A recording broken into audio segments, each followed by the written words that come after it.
em segmentação, porque às vezes, de segmentação e targeting, porque muitas vezes a gente fala, vamos fazer aqui o mapa da empatia, mas vamos fazer o mapa da empatia de quem? Aí, então a pergunta é, qual é a persona que a gente quer fazer? E para a gente definir uma persona, qual é o target que nós queremos? Né? Porque muitas vezes esse exercício de targeting, ele é um exercício, às vezes, ele é difícil porque às vezes ele é doloroso, porque a gente tem que fazer escolhas. Não dá para a gente falar, eu vou investigar, vou pesquisar, vou analisar e vou fazer um mapa de empatia para depois construir uma jornada do paciente de toda uma população. Né? A gente tem que tomar decisões para depois, então, desenhar qual que é a persona. E quando a gente vai fazer a persona, tem características que a gente precisa definir aí, seja ela sociodemográfica, geográfica, econômica e etc. E aí, então, a gente poder usar um exercício como esse, que eu acho poderoso, que é o mapa de empatia, ir para um hospital, para um consultório, e começar a observar. Né? Você falou de multidisciplinaridade. Antes de falar da multidisciplinaridade, inclusive, eu desenvolvi aqui um método que se acopla. Você falou de design thinking também, você falou bastante coisa legal aí. Mas eu fiz um método aqui de 4 etapas, principalmente para atender as 2 primeiras do design thinking, que é essa fase de empatizar, né? A primeira, que é extremamente importante, né? Até depois, chegando depois na parte de ação, lá, depois a gente fala, mas principalmente a parte de empatia, eu acredito que a gente tem que ter esse olhar que os seus alunos tiveram, né? Que eu aprendi outro dia no curso com o Marcelo Taz, é o olhar do antropólogo. A gente tem que chegar num lugar sabendo qual que é o nosso target, qual que é a persona, com o mapa da empatia na mão e começar a observar. E a partir do momento que eu observar, a gente tem que exercer uma segunda coisa que eu chamo nesse processo, que é usar a capacidade de conexão de um psicólogo. Então, é olhar como antropólogo e se conectar como um psicólogo. É estar lá não só observando para coletar dados e ficar ali anotando o comportamento, mas se conectar verdadeiramente com essa pessoa, como você fez agora ao contar essa história. Você mostrou que você estava conectada com a história dos seus alunos. A gente tem que se conectar com essa mãe que estava lá desesperada, querendo saber alguma coisa do filho, ou se conectar com o guarda. A gente tem que se conectar com as pessoas que fazem parte dessa história. Né?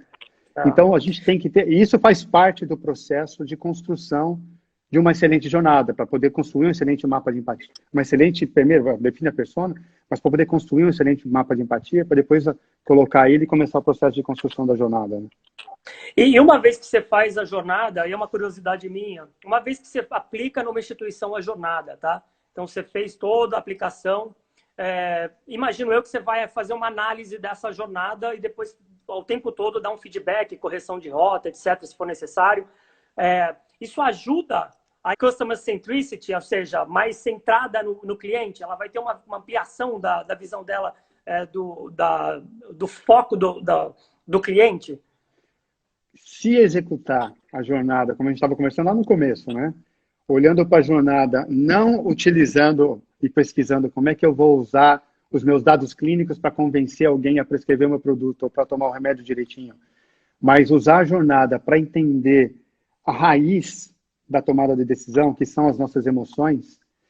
Se a empresa usar isso, aí sim eu acho que nós vamos ter essa mudança de chave e as empresas passarão, de fato, a ser, o que você falou, customer centricity.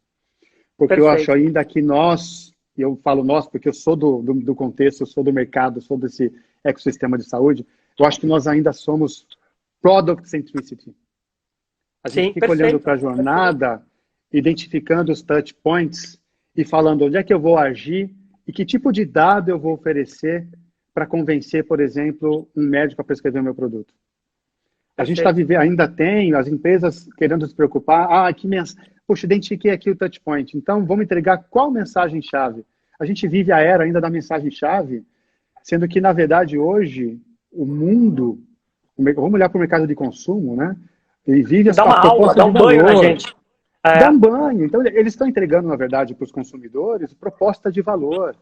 E você falou, por exemplo, então, acho que tem um ponto que a gente tem que tocar aqui e conversar, que você falou de multidisciplinaridade. Como é que a gente pode turbinar e as empresas para que elas possam ser customer centricity? Não é o trabalho de um departamento, por exemplo, marketing, ou o trabalho da força de vendas, que muitas vezes é demandada para as reuniões de marketing para fazer as suas contribuições, que são valiosíssimas. É um trabalho multidisciplinar. Por exemplo, eu tenho conversado muito com diretores médicos, né, o pessoal de Medical Affairs, das farmas, e questionado quanto que vocês têm atuado para poder identificar insights, porque a Medical Affairs é um departamento que tem, não só utiliza muito conteúdo, mas também acaba produzindo muito conteúdo e eles têm muita relação com líderes de opinião, Sim, sejam eles sim.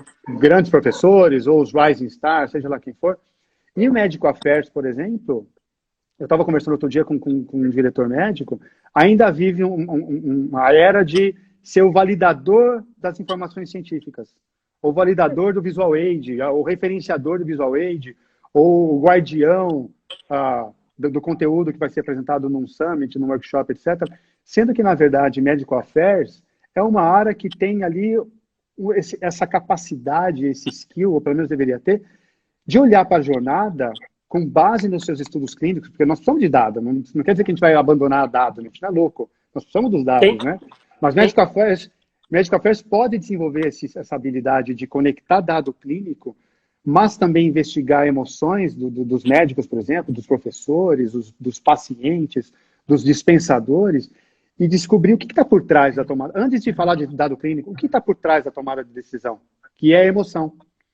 E a hora que eles conseguirem identificar isso, aí eles vão olhar para os seus produtos, para os seus dados clínicos e falar, nossa, nós temos uma proposta de valor que atende a essa necessidade. Quando a gente começar a conseguir fazer esse match para atender a real necessidade do paciente, né, que é o que a gente chama de insight, que está ligado à emoção, aí sim eu acho que vai acontecer isso que você está falando, Flávio, de mudar a chavinha e as empresas passarem a ser, de fato, customer centricity, e não product centricity, né? Aquela coisa do tipo, eu tenho um produto poderoso nas mãos aqui, e se o médico tem que se convencer a prescrever, porque como é que ele não percebeu que o produto é demais?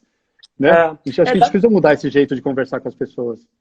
Da mesma forma que a medicina ela caminha para multidisciplinaridade, as empresas, a gente ainda vê, eu não sei se um tempo atrás ou ainda hoje, mas o marketing, tudo bem, ele nunca vai deixar de ser